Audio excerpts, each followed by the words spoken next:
બનાવીશું જાનકી? આજે બનાવવાના છે મુઠિયા। તે માટે 1 વાટકો ઘઉંનો કકરો લોટ, એનાથી અડધો વાટકો ઘઉંનો લીસો લોટ અને એનાથી થોડો ચણાનો લોટ લીધો અને 100 ગ્રામ જેટલી દૂધી, તલ, ખાંડ અને આદુ મરચાની પેસ્ટ અને થોડાક સાજીના ફૂલ અને એમાં નાખવાનું હળદર, ધાણા જીરું પાવડર, લાલ મરચું અને મીઠું અને 1 ડોકલી તેલ એડ કરવાનું અને બધું એડ કરી અને આપણે લોટ બાંધી લઈશું।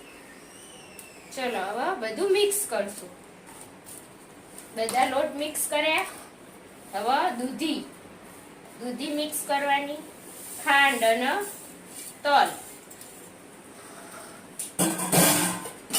અને 2 ડોકલી તેલ નાખવાનું।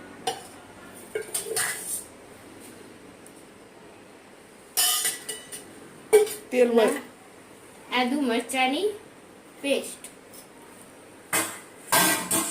અને જરૂર પડે તો આ દૂધીથી લોટ ના બંધાય તો પછી દહીં કાં તો છાશ ઉમેરી શકાય।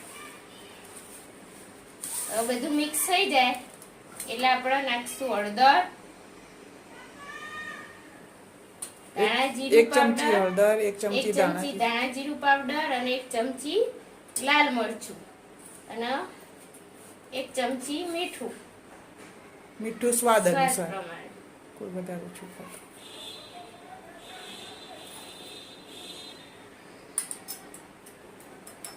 થોડાક સાજીના ફૂલ, અડધી ચમચીથી પણ ઓછા।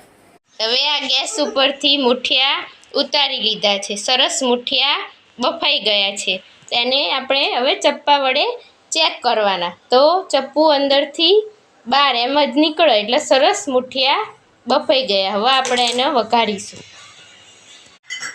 હવે આપણે આ મુઠિયા બફાઈને રેડી તૈયાર થઈ ગયા છે અને એના કટકા કરી લીધા। હવે આપણે મુઠિયાને વઘારશું। તે માટે તેલ લીધું। હવે તેમાં તલ નાખીશું અને આ મુઠિયાને વઘારી દેવાના। એકદમ ફૂલી અને સરસ મુઠિયા થયા આપણા, જોરદાર ખાખા પર એવા।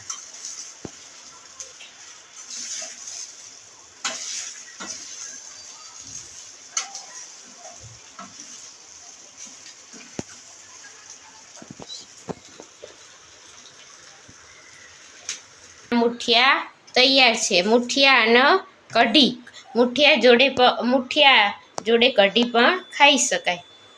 ચાલો ખાવા।